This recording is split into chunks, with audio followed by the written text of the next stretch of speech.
Welcome to the Experience Strategy Podcast, where we talk to customers and experts about how to create products and services that feel like time well spent. And now, here are your hosts, experienced strategists, Dave Norton and Aranza Savas.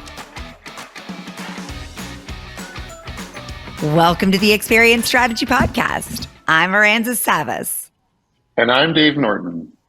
And today we are thrilled to welcome Sallie Fraenkel, the founder of Mind, Body, Spirit Network, formerly the CMO and COO of SpaFinder, the EVP for the Global Wellness Summit, someone who we look to frequently for expertise in well-being, particularly as it relates to the travel industry. As a part of our 2023 trend report for experienced strategists, we identified a truly pervasive and I believe exciting trend that we have seen continue to grow over the last decade, which is the introduction of well-being as an expectation for experienced strategists in every category.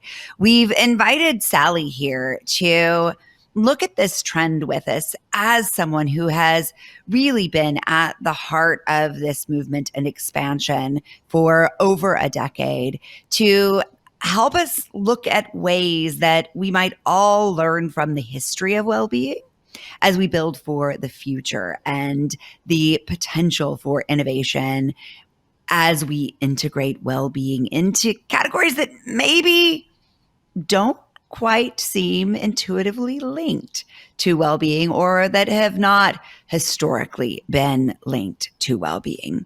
So Sallie, thank you so much for joining us here today. Really excited to chat with you. Thank you, Arances. But you are quite articulate, and I loved what you had to say, just introducing that trend. Thank you. Really, really excited to talk to you about this. So I know you've been watching well-being and wellness grow over the last decade. In a nutshell, describe that journey for me. What has changed over the last decade? Well, first of all, I'm going to take us back a little bit and say, and kind of ground us in when the term wellness really started to be used widely.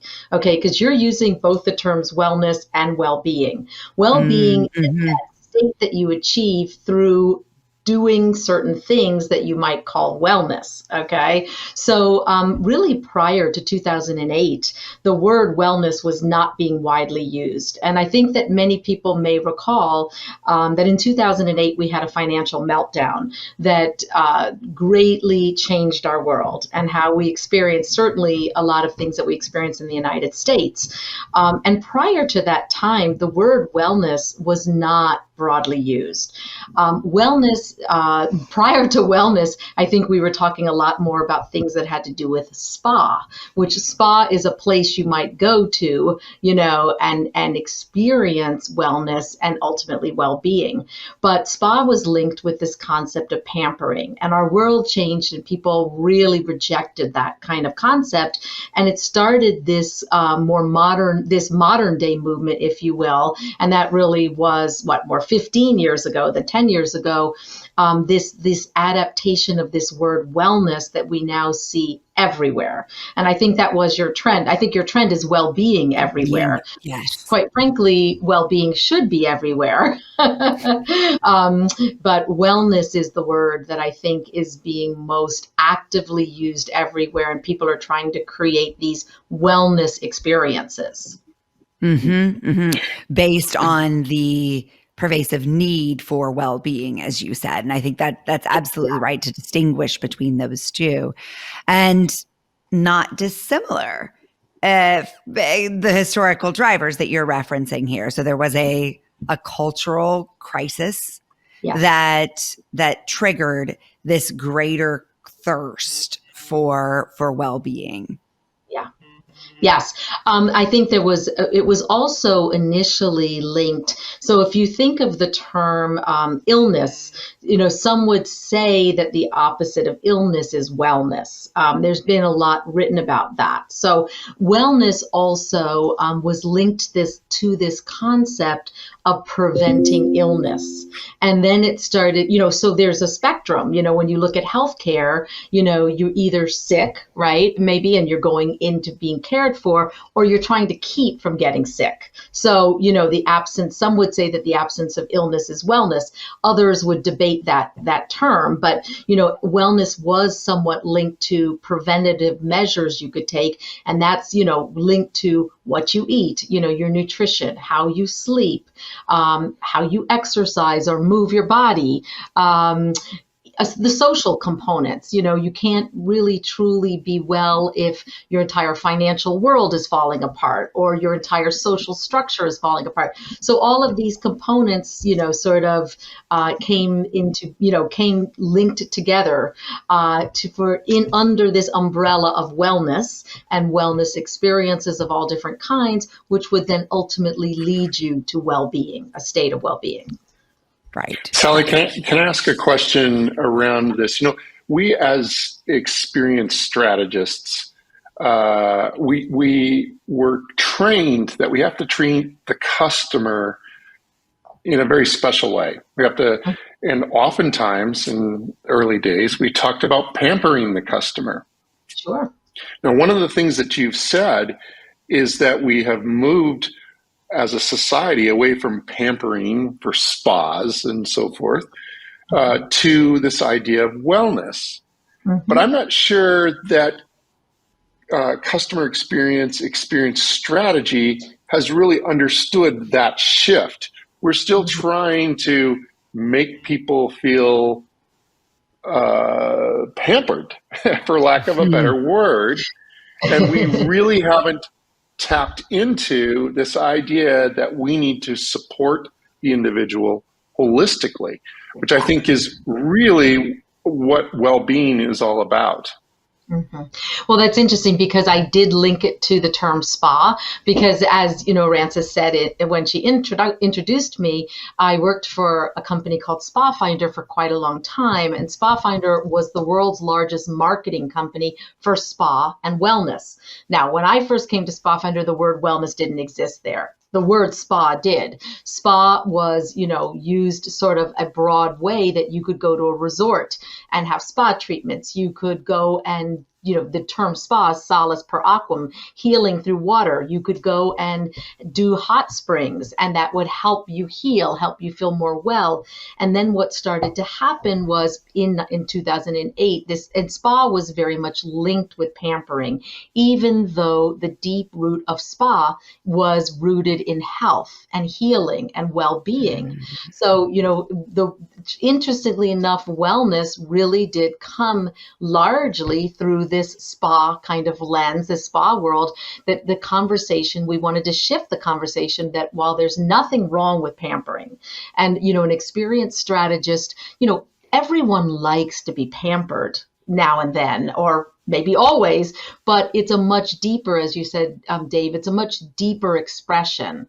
Wellness goes beyond pampering. So wellness, as you said, my company's name is Mind, Body, Spirit Network. And the reason for that is this idea of wellness is addressing your body, your mind, and your soul or spirit, all of those components coming together in different ways, as you said, holistically, to help you have, a better life, to feel better, to feel more well.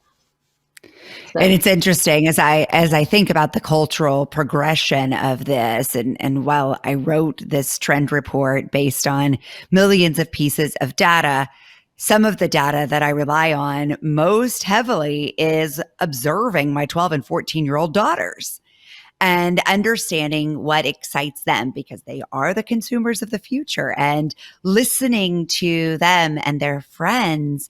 They are as much digital natives as they are well-being natives. Really? Tell me how they're well-being natives. They demand support for their mental and physical well-being in a way that, frankly, that conversation wasn't opened up for the generation prior. No. It was taken for granted, or it was an individual expectation. It wasn't something that we demanded that the companies that we work with and engage with, the brands that we listen to, the influencers that we connect with, that they be aligned and supportive of our well-being. So that expectation of external support of well-being is, as I said, it's as native to them as technology. And I just think it's really important for us to listen to these kids and their expectations, because they will absolutely lead the economic pathways and demand that from here forward. Aaron, it's just this just occurred to me, and I don't know if this makes sense to you or not, but you can almost trace this trajectory by just looking at what kids want for lunch when they go to school. Like when I was a kid, school lunch, mystery meat was a great thing. We were happy to have a hot school lunch. My kids, they grew up in the 90s and the 2000s. I guess they were more the 2000s. And they wanted a homemade lunch. But the grandkids want a balanced, holistic homemade lunch, right? It's like they want to make sure, and one that is nut-free, because those nuts may have an impact on other children, right? So there is this broader lens. I would debate a lot of the things that Paul was saying, because I think that the reality is the term wellness is new-ish. And by the way, I could tell you, because we studied this at SpaFinder, I believe the first use of that term was in a book called by, I'm forgetting his name, Dunn, and High Level Wellness. And I believe this was back either in the late 50s or the early 60s. So it hasn't been that long. But the reality is that we had knowledge of how to eat. It's just our point of view has changed. We've had knowledge of movement, physical movement. It's just that our lifestyles have changed so dramatically in the last 10 or 15 years. If you look at this from a sociological point of view, I'm not a sociologist or any kind of a scientist, but I mean, the rise of technology, which has had tremendous benefits and tremendous detrimental sides. And as you said, Arances, your kids are digital natives, but prior to that, nutrition was has always been looked at. So Dave, when you talked about school lunches, I mean, the food pyramid, it's just that our knowledge of what's good for us has morphed. And the way we grow food has morphed, and technology has come into play, and we are much more sedentary. There are many different social, influences that have fueled this need for wellness. So, couldn't agree more. I think, though, what we've seen is that the baseline expectation has shifted in terms of level of support from brands and experiences, and that's what we are really speaking to. Absolutely, that rise in knowledge and awareness, the access, as well as the cultural forces that are making it more difficult for us to take care of ourselves. All of that has increased the demand and expectation. And for us, it's been really fascinating to track this across categories and to see that, okay, sure, spa was the first in there, right? To say, don't just make me feel good in the moment, but leave me transformed. Make something lasting happen for me. But are you aware? Like, I think that it's interesting when you look at this, that the root of spa, I don't know if you're aware that in Europe, taking the waters, that medical insurance covers that it used to be that in Europe, you'd be sent for a cure, K-U-R, cure, and that would be a 2-week course of treatment or longer, where you would take the waters and you would do all these different healthy things, and it would help you feel better for whatever ailed you, whether you had allergies or all, whatever, it would cure any number of ailments. So once upon a time, people would literally go to what they call the spa in order to take a cure. So, so wellness is very deeply rooted in spa, so that's why it kind of first came through the spa industry, as it were. Absolutely.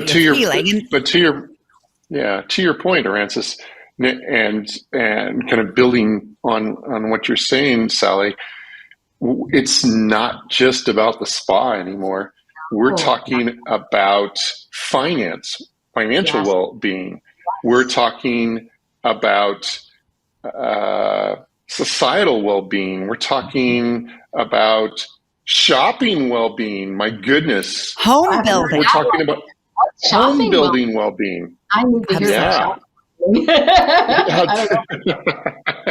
There's so much that's going on out there, and companies that didn't think that they had a place to play in wellness and well-being are starting to realize that they're part of this larger ecosystem, and people want them to support them. Now, at Stone Mantle, one of the things that we talk a lot about is this idea of systems thinking, and systems is a job to be done. And part of that systems job to be done comes from the fact that people want well-being, and well-being is holistic and it's systemic. So I think people are realizing that their lives get better when they're looking holistically at things, and strategists need to pay attention to that. Yeah, absolutely. No, I think that's very well stated. And when Dave and I have the great fortune to be exposed to many different categories through our research. And when we talk to people about, I mentioned home building, but even electronics, there is an expectation that these electronics understand my personal well-being as well as my mental well-being, and that they see me systemically as a whole person, mind, body, spirit, as you say, and respect that in their design. So our customers now at a much greater level than ever before in history expect us to know them and to show them respect. I had a debate with my 12-year-old this morning on the walk to school about the word respect. And somebody had a sign up that said, "Respect your elders." She was like, "I don't buy that." Ooh. Well, she said, "Respect only exists." Yeah, I mean, I think it was really interesting. She was like, "Respect only exists as a two-way street." Exactly. Respect yourself. Respect others. Exactly. And but I would like to add something to what you said about the electronics company. So I'd like to offer just one little tidbit. I think if electronics companies were looking at our well-being in a really holistic way, they might be looking at how to make sure we're addressing successfully electromagnetic field, things that, are being written about somewhat in the wellness industry, wellness world, about our well-being as it relates to electronics, and the EMFs that they emit. Mm-hmm. I don't know if you're familiar with a stone called selenite, something called selenite, which, people go out there and get this selenite to offset the EMFs and all this. But, wouldn't it be interesting if some of these electronics companies, I don't know, is there? Or I even think about the example, there was I buy my electronics, Yeah. And that will likely come, right? And I think that's what we're talking about. I think these things that we identify, and I cannot overemphasize the influence of TikTok right now in terms of customers' expectations. I have not done a focus group in the last year where I did not get an answer that was about TikTok. Who do you listen to? Who do you listen to that you trust about your finances, about your health, about your relationships? The answer is invariably, not from everyone, but invariably someone says TikTok and someone else says YouTube. Yeah. So these voices, right, that you're talking about, Sallie, they are going to come through. And I think there's the mainstream media, right? It's a little delayed as always. But yesterday, there was a lot of news about the risk of gas stoves. I have a gas stove. Oh, I missed that. Oh no, something new to worry about? It's something new. Talking about the dangers I'm pretty to sure respiratory health for children. I'm pretty sure, Rancis, that it's because of electromagnetic fields that I'm bald. I would have had a full head of hair had it not been for. I'm just kidding. But you heard it here first, folks. I'll help you with that, Dave. There's something in the wellness world for that. but part of the reason we want to talk about this is because we think it's really important that experienced strategists up their game. And that means starting to think about the customer, not just in terms of what your product is to them, but what your product is to this larger ecosystem that they're in, that they're trying to solve for. You play a role as an experienced strategist. You play a role in their lives, or your company plays a role in their lives. And it only really works well when the role that you're playing is coordinated, synced, supportive of their goals, their overall objectives, and the other companies and roles that they play as well. So you might immediately not think that if you're in finance, that you have anything to do with sleep. But somebody who's struggling with sleep may very well be also struggling with their finances. So that's the thing that's new and different. We as experienced strategists have always thought that we just need to make sure that our experience was the best. And I think what we're realizing now is that we're just playing a role, and we need to make sure that we understand that role and we're able to coordinate with our partners and with our customers. I agree. And that alongside understanding the history of wellness and well-being and who the vocal leaders are within that category, I think can start to help experienced strategists better understand where those intersections systemically may be happening in the minds of their customers. And I would challenge every experienced strategist listening to this to ask themselves what systems are influencing their customer and how their product, service, experience intersects with that systemic experience of the customer's life. And when we talk to customers, the answer is usually pretty simple. They say, I want you to fit for me. I want you to know me. I want you to be supportive of my mind, body, spirit, Sallie. It's very interesting. As we talked about earlier, I spend a lot of time in the wellness travel space.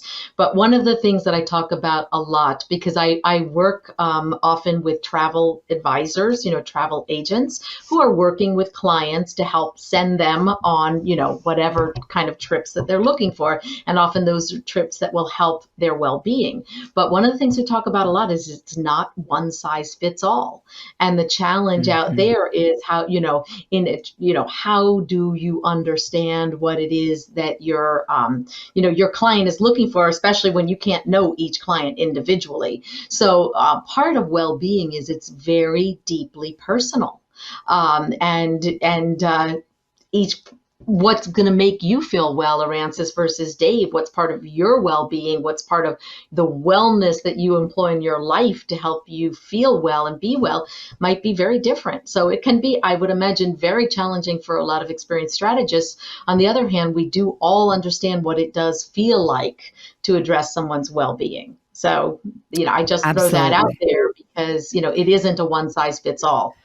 Yeah. And I'm glad you brought that up because two of the other principles that we really encourage experienced strategists to look at in our trend report, if they're seeking to amplify the well-being benefits of their experience, are to look at intentionality and reflection. These two moments are so often overlooked in experienced strategies, and yet so extraordinarily powerful in terms of the perceived benefit and reward of the experience. And when you say, hey, what does well-being mean to me?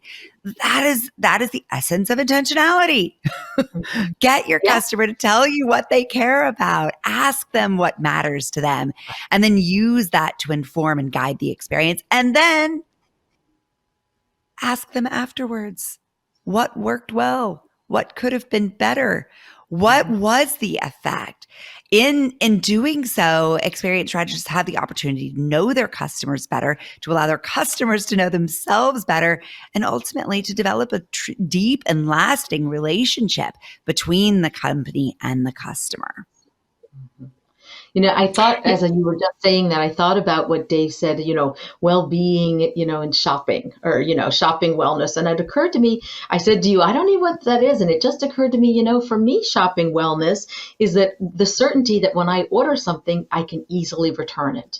That peace of mind of knowing that I'm going to go buy something online. That's ease, that makes my life better because it's easy. And presumably it's a stress-free, sort of shopping and checkout process. But when I know I can return something at no charge to me, with the greatest possible, broadest sort of ease to doing that, that does actually make me feel kind of well, if you will, especially because, retail therapy. Absolutely. Absolutely. Arances, one of the things that you said is when you were describing kind of the process, is you follow up with them and you ask them what worked for them. It's interesting to me that you said what worked for you instead of saying how likely are they to recommend you, which is Imagine that. We've talked about this a lot, but it's a totally different mindset that we as experienced strategists have to get into. And we can't be constantly trying to turn every interaction into a loyalty moment. We've got to start turning those interactions into opportunities to learn. I distinguish it in my mind between a loyalty moment and a relationship moment. Oh, that's great. Can I ask you two a question? I know that's turning this on its head a little bit, but do you have any concern around wellness washing? As this, Sure. We reach this. Okay. So how would you talk with experienced strategists about how to avoid falling into the trap of wellness washing? That brings me straight to our second experience strategy trend, which is powered by customer purpose.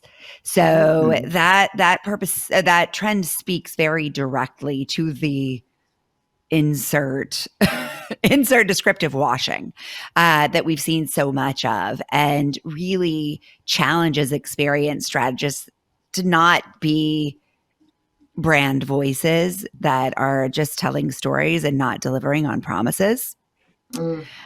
And the role of authenticity in relationship, right? Whether it's a human to human relationship or a human to brand relationship, we have to show up with authentic concern and interest, and we have to deliver on the promises we make.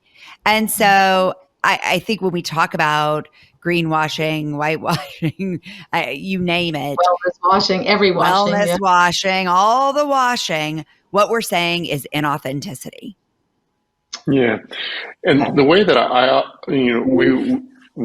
those of you that have been listening to our sessions, our podcasts, we talk a lot about getting jobs done for customers. So that is very much tied to customer purpose. You need to know what it is that they're trying to accomplish. What is the role that you're playing? Because you're not doing everything for them. And you need to solve for that particular role well in their lives. And there's no other way to describe it than you need to know what the functional, emotional, social, aspirational, and even systemic jobs are that people are trying to get done. And then learn about those and get better about it over time.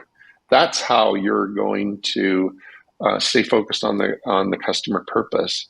And that's not all of what you're talking about, Arances, because you're talking about showing up in an authentic way, but it's part of how we ensure that what we're doing is not making promises, but what we're doing is actually delivering on customer purpose.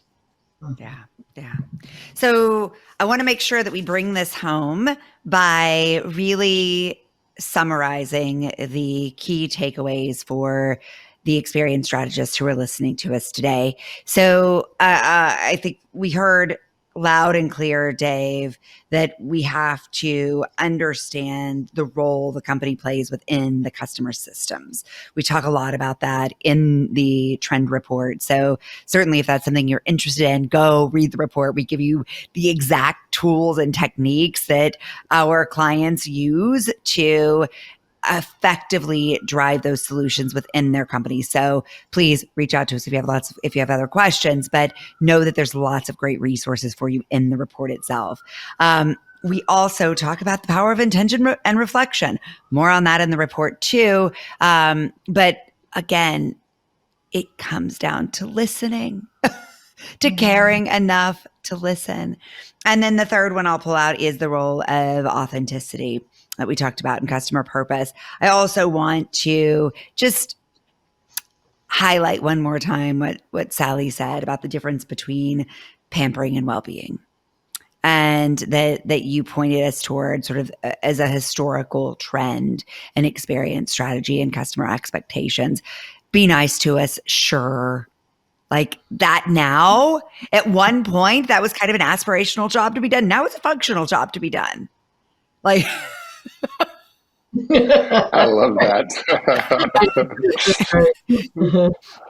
It is at the lowest level of expectation.